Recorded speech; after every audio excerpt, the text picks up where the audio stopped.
नमस्कार, बहुत स्वागत है आपका। शाम के 3 बजने वाले हैं। हम हाजिर हैं यूपी चुनाव पर सबसे बड़े शो 2022 के महादंगल को लेकर। आज इस स्पेशल शो में बात करेंगे यूपी जीत के प्लान काशी की। कल देश के प्रधानमंत्री नरेंद्र मोदी अपने संसदीय क्षेत्र वाराणसी जा रहे हैं। यहां 1500 करोड़ से ज्यादा की विकास योजनाओं का उद्घाटन करेंगे। पीएम मोदी के इस दौरे पर हर सियासी पार्टी की नजर है। सामने विधानसभा के चुनाव हैं और पूर्वांचल में सियासी नफा नुकसान के आंकलन में हर कोई लगा हुआ है। पूरे मामले पर चर्चा के लिए हमारे साथ गेस्ट का पैनल भी मौजूद है, लेकिन पहले आइए आपको एक रिपोर्ट दिखाते हैं कि क्यों पीएम मोदी का ये काशी दौरा बेहद खास है।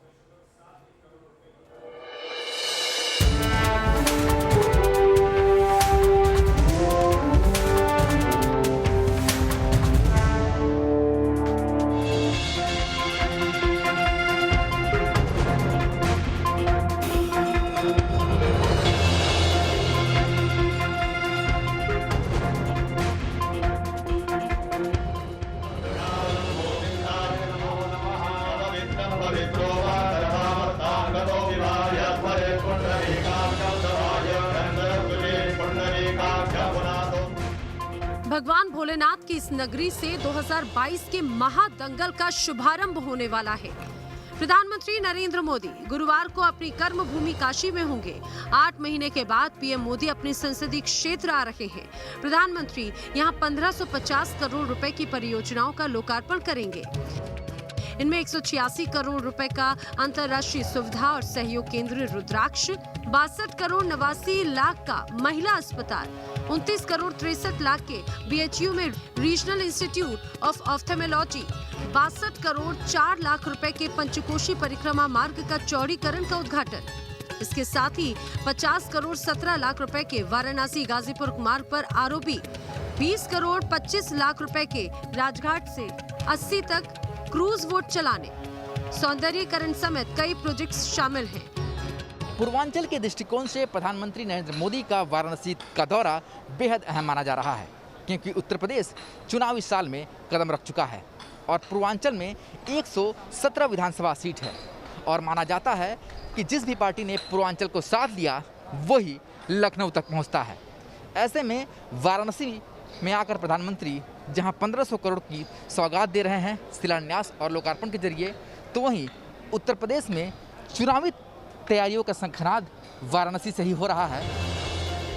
मिशन 2022 सामने है। कहते हैं कि पूर्वांचल से ही लखनऊ के पावर कॉरिडोर का रास्ता निकलता है। ऐसे में पीएम मोदी के वाराणसी दौरे से चर्चा पूर्वांचल में सियासी नफा नुकसान को लेकर ज्यादा हो रही है। प्रधानमंत्री के इस दौरे में कोई कोर कसर न रह जाए, इसे लेकर मुख्यमंत्री योगी आदित्यनाथ मंगलवार को वाराणसी पहुंचे। पीएम मोदी के एक कार्यक्रम स्थल पर जाकर खुद व्यवस्थाओं का जायजा लिया। सौगात तो लोकार्पण और शिलान्यास ढेर सारे है, उसकी तो सूची है। बहुत समय से उनकी इच्छा थी लोगों के बीच में, बनारस के लोगों के बीच में आने की। वर्चुअल मीट से वो आए हैं बार बार। बड़ा संदेश है। एक रुद्राक्ष, काशी विश्वनाथ के धाम में एक रुद्राक्ष बना है जापान की और भारत की मैत्री के प्रतीक रूप। यूपी की सियासत में पूर्वांचल की अहमियत क्या है, ये आप समझिए। पूर्वांचल की 24 जिलों में विधानसभा की 147 सीटें हैं, यानी यूपी के कुल विधानसभा सीटों में 33% सीट इस इलाके में है। पीएम मोदी की संसदीय सीट वाराणसी भी पूर्वांचल का हिस्सा है। योगी आदित्यनाथ की कर्मभूमि गोरखपुर भी पूर्वांचल में है। पूर्वांचल के वोटर्स का मूड हर चुनाव में बदलता रहा है। 2017 में पूर्वांचल की 102 सीटों पर बीजेपी को जीत मिली। 2017 में कमल खिला, योगी आदित्यनाथ सीएम बने। 2012 में पूर्वांचल में बड़ी जीत से अखिलेश यादव की ताजपोशी संभव हुई, जबकि 2007 में पूर्वांचल में बड़ी जीत से मायावती को सत्ता मिली। पूर्वांचल के वोटर्स के इसी मूड को देखते हुए एक और बीजेपी जहां कोई कोर कसर नहीं छोड़ रही, तो वहीं विपक्ष इस उम्मीद में है कि अब की बार पूर्वांचल में बीजेपी 2017 के चमत्कार को नहीं दोहरा पाएगी। वाराणसी के लोग पूछना चाहते हैं, प्रधानमंत्री जी क्या हुआ क्योटो के वादे का? कहाँ है वो नया वाराणसी? लोग पूछना चाहते हैं प्रधानमंत्री जी, लेकिन ये जवाब उत्तर प्रदेश की जनता 2022 के चुनाव में देने वाली है। उत्तर प्रदेश में लगातार दलितों पर अत्याचार होता रहा, चाहे हाथरस की घटना हो, सहारनपुर की घटना हो, आजमगढ़ की घटना हो। प्रधानमंत्री ने कोई भी सुध नहीं ली, उत्तर प्रदेश के सांसद होने के नाते और देश के प्रधानमंत्री होने के नाते।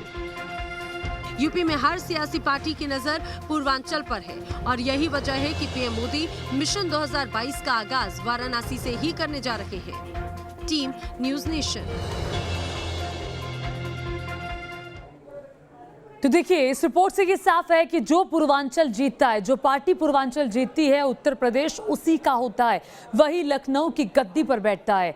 आखिर क्या प्रधानमंत्री का ये दौरा 2022 के चुनावों के मद्देनजर तैयारियों के रूप में क्यों ना माना जाए? इसी पर बातचीत करने के लिए हमारे साथ बीजेपी से राकेश त्रिपाठी जुड़ गए हैं, समाजवादी पार्टी से डॉक्टर अजीज खान जुड़ गए हैं और साथ ही साथ यूपी खास करके पूर्वांचल की सियासत पर पैनी नजर रखने वाले वरिष्ठ पत्रकार एनके सिंह साहब भी हमारे साथ जुड़ गए हैं। उन सभी से बातचीत करेंगे, लेकिन उससे पहले आपको बता दें कि 2017 के विधानसभा चुनाव में पूर्वांचल ने किस तरह बीजेपी के लिए लखनऊ की राह आसान कर दी थी। एक ग्राफिक्स के जरिए आइए आपको समझाने की कोशिश करते हैं। देखिए, पूर्वांचल कितना महत्वपूर्ण है ये आपको साफ पता चल जाएगा। 2017 के नतीजे आप देख लीजिए। कुल मिलाकर के पूर्वांचल में 147 सीटें हैं। बीजेपी के खाते में 102 गई थी, एसपी के खाते में 15 गई थी, 14 बीएसपी के खाते में गई थी। मुख्य बात क्या है, 102 सीटें जो आप देख रहे हैं बीजेपी के खाते में गई हैं और गद्दी पर कौन बैठा? 2017 में योगी आदित्यनाथ। बीजेपी की सत्ता हुई, क्योंकि कहते हैं जो पूर्वांचल जीतता है उत्तर प्रदेश उसी का हो जाता है। ये 2017 के नतीजे साफ तौर पर बता रहे हैं। अगर 2012 के चुनावी नतीजों की बात की जाए तो 2012 में समाजवादी पार्टी को बढ़त हासिल हुई थी और सत्ता पर काबिज कौन हुआ? अखिलेश यादव। तो और उसके अगर पीछे चले जाएं तो फिर बीएसपी को पूर्वांचल में ज्यादा सीटें हासिल हुई थी, मायावती सत्ता पर काबिज हुई। तो ये पूरा एक चेन है जिसको समझना बेहद जरूरी है। और इसी पर ही बातचीत करने के लिए हमारे साथ एनके सिंह साहब वरिष्ठ पत्रकार, राकेश त्रिपाठी बीजेपी प्रवक्ता और डॉक्टर अजीज खान समाजवादी पार्टी से जुड़ गए हैं।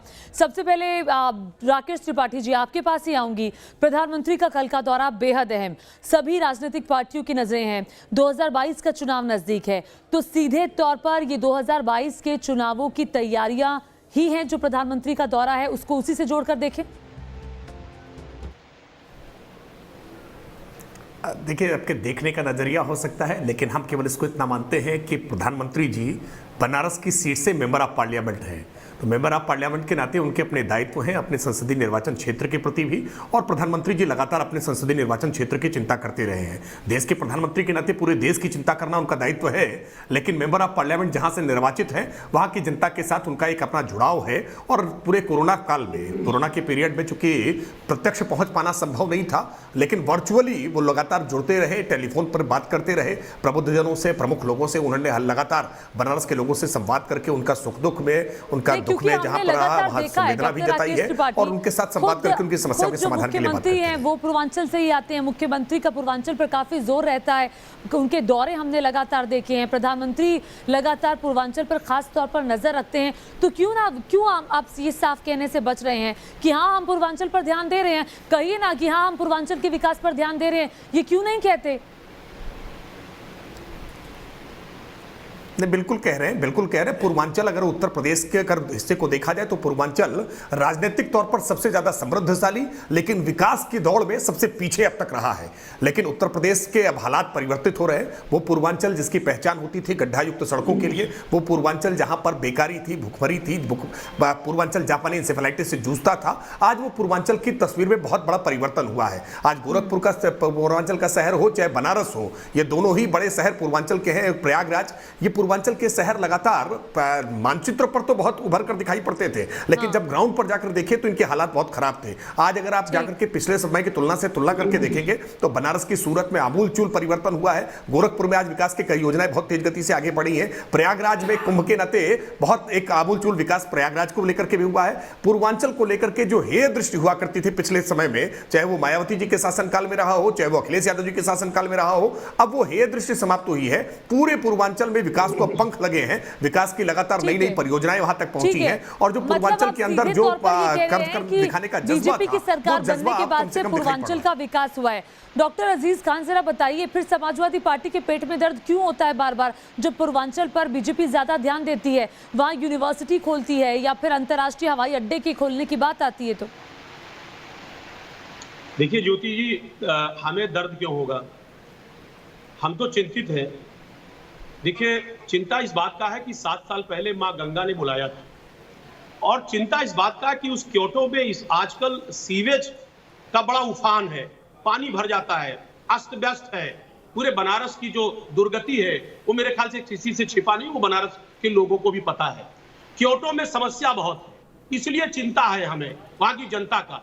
जिस तरीके से WHO ने एक लिस्ट जारी की थी कि सबसे प्रदूषित शहर की, तो उसमें क्योटो का नंबर तीसरा आता है, 15 में तीसरा नंबर आता है। एक बात रही, बात आपने परियोजनाओं की बात की, कोरोना की बात राकेश त्रिपाठी जी ने की। साहब की कोरोना में मोदी जी बहुत चिंतित थे और उन्होंने वर्चुअल मीटिंग की। मैं जानना चाहता हूं कि फरवरी से लेकर के अप्रैल तक जब कोरोना का पीक आवर था, तो पश्चिम बंगाल में माननीय मोदी जी के 15 दौरे बात वो नहीं हो रही सर, एक मिनट ज्योति, पूर्वांचल पे ही रही है। नहीं प्लीज, ये तरीका नहीं है, मुझे बात रखने दें आप, इंपॉर्टेंट बात है। 15 दौरा हुआ पश्चिम बंगाल का, तब कोरोना नहीं था। जब बनारस के लोग मर रहे थे, अस्पताल नहीं था, ऑक्सीजन नहीं थी, बेड नहीं था, वहां अस्त-व्यस्त पूरा बनारस था, उस वक्त मोदी जी एक बार भी दौरा नहीं किए। जिस तरीके से ये चुनावी परियोजना है, ये सिर्फ दिखावटी परियोजना। मैं आपको एक ब्यौरा देना चाहूंगा, इससे पहले भी परियोजना लॉन्च हुआ था, वो परियोजना पूरा नहीं हुआ। डॉक्टर अजीज खान, मैं समझ गई आप चुनावी परियोजना कह रहे हैं, मैं उनसे जवाब भी ले लूंगी उस पर। मुझे ये बताइए, अखिलेश यादव के कार्यकाल में ऐसी स्थिति बनी ना कि बीजेपी को आज परियोजनाओं की कम से कम घोषणा तो करनी पड़ रही है, आपने हालात ऐसे कर दिए थे, आपने क्या किया था सत्ता में रहते हुए, बताइए जरा। मैं निवेदन करूंगा, मैंने क्या बनारस के लिए, क्या जरा एक सूची सुन लीजिए, मैंने क्या क्या काम किया बनारस के लिए।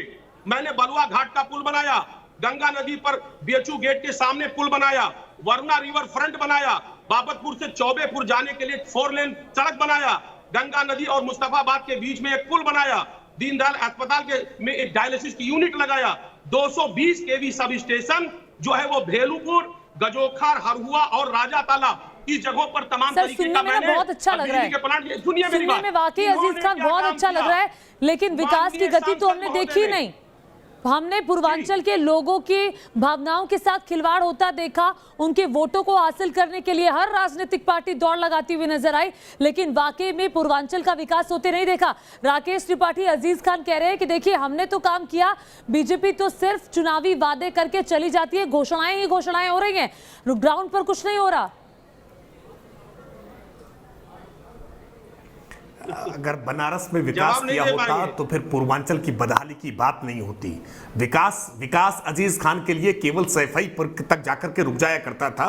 हमने देखा है कि किस तरह से बिजली देने तक के मामले में ये VIP जिला घोषित करते थे। हम इस बात को आज पूरी जिम्मेदारी के साथ कह सकते हैं कि उत्तर प्रदेश के मुख्यमंत्री गोरखपुर से आते हैं और देश के प्रधानमंत्री आज बनारस से आते हैं, लेकिन फिर भी मैं इस बात को जिम्मेदारी से कह रहा हूं, बनारस और गोरखपुर को हमने कोई VIP दर्जा नहीं दिया है। हमारे लिए रायबरेली भी महत्वपूर्ण है, अमेठी भी महत्वपूर्ण है, इटावा भी महत्वपूर्ण है, गाजीपुर भी महत्वपूर्ण है, गाजियाबाद भी महत्वपूर्ण है। हमने पूरे उत्तर प्रदेश को एक समान रूप से देखा है, और पूर्वांचल जिस तरह से विकास की दौड़ में बहुत पिछड़ा था, हमने पूर्वांचल के लिए विशेष तौर पर पैकेज देकर के पूर्वांचल में जो स्वास्थ्य के मसले पर जो हमारी जो पिछड़ा हुआ स्वास्थ्य के मसले पर था, सड़कों के मामले में पिछड़ा हुआ था, शिक्षा के मामले में पिछड़ा हुआ था, अलग अलग तरह के कई कार्यक्रम चला करके, और आपके चैनल पर नीचे लगातार कार्यक्रम चल रहे हैं। मैं कार्यक्रम गिनाना शुरू करूंगा तो पूरा बुलेटिन खत्म हो जाएगा। अजीज खान साहब शायद अपडेट नहीं होते हैं या पढ़ते नहीं है या जानबूझ करके आंखें मूंद लेते हैं, इसलिए अजीज खान को आज विकास दिख नहीं रहा है। आपकी पराजय की गाथा इसीलिए उत्तर प्रदेश की जनता बार-बार लिख रही है। ठीक है, मुझे सीधे सवाल का सीधा जवाब नहीं मिल रहा। उससे पहले मैं NK सिंह साहब के पास जाऊंगी, वरिष्ठ पत्रकार है और जाहिर तौर पर NK सिंह साहब का जब जिक्र होता है तो वो सीधी सटीक टिप्पणी करने के लिए जाने जाते हैं और सीधे स्पष्टवादिता उनमें है। NK सिंह साहब, सीधा सवाल मैं आपसे पूछूंगी सर, पूर्वांचल कितना जरूरी है किसी राजनीतिक पार्टी के लिए अगर उत्तर प्रदेश की सत्ता पर काबिज होना है तो? सर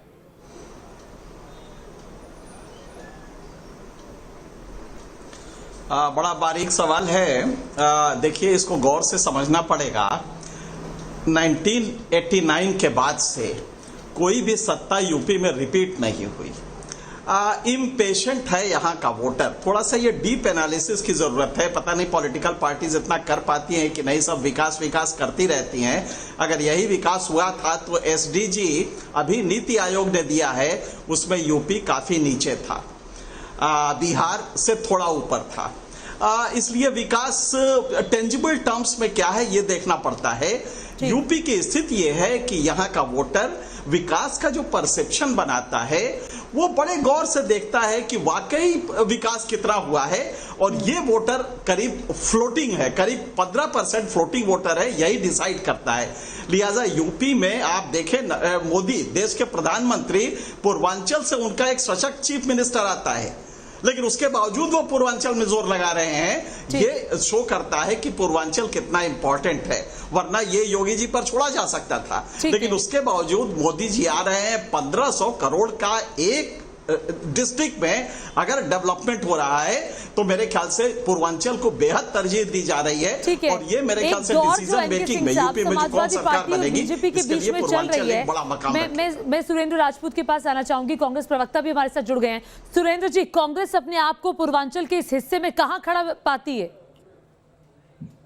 देखिए, 2-3 बातें। कांग्रेस तो जनता में खड़ा पाती है, और आज जो अभी एनके सिंह साहब ने बात कही बड़ी गौर करने वाली और महत्वपूर्ण है। भारतीय जनता पार्टी का जो जबानी जमा खर्च का और हेडलाइन मैनेजमेंट का विकास है वो 2014 से आप भी देख रही हैं ज्योति जी, एनके सिंह भी देख रहे हैं और हम भी देख रहे हैं। आप देखिए, मां गंगा के लाल के रूप में आदरणीय प्रधानमंत्री जी बनारस आए थे और मां गंगा की सफाई करने के लिए इनका मेन उद्देश्य था।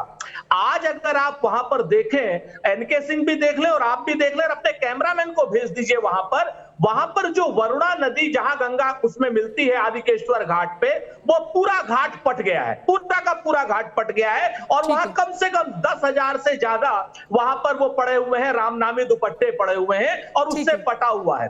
आप इस चीज को देख लीजिए। उसके बाद वहां से आप आगे अब मणिकर्णिका तक आ जाइए तो मणिकर्णिका घाट फिर पट गया है।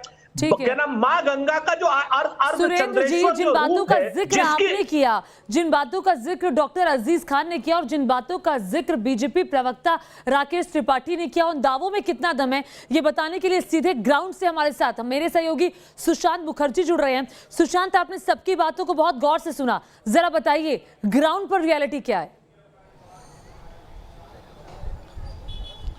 देखिए, अगर ग्राउंड पर रियलिटी की बात की जाए तो इस बात से इनकार नहीं किया जा सकता है कि 2014 के बाद वाराणसी में विकास जो है वो दिखाई दिया है। हालांकि ये अलग बात है कि विकास की बात जितनी कही गई उतना तो नहीं, पर बनारस बदला है, इसमें कोई दो राय नहीं है। इस वक्त मैं गोदोलिया इलाके में हूँ।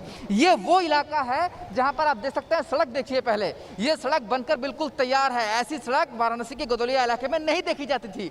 अलग से पार्किंग बनी हुई है, हर अलग से पार्किंग एरिया बना हुआ है। इसके अलावा बात कर रहे थे अभी समाजवादी पार्टी के जो हमारे प्रवक्ता थे कि एक पुल है बीएचयू के पास जो समाजवादी पार्टी ने बनाया। बिल्कुल, समाजवादी पार्टी ने शिलान्यास तो किया था, पर 3 टर्म गुजर गए, वो शिलान्यास लोकार्पण में नहीं बदला।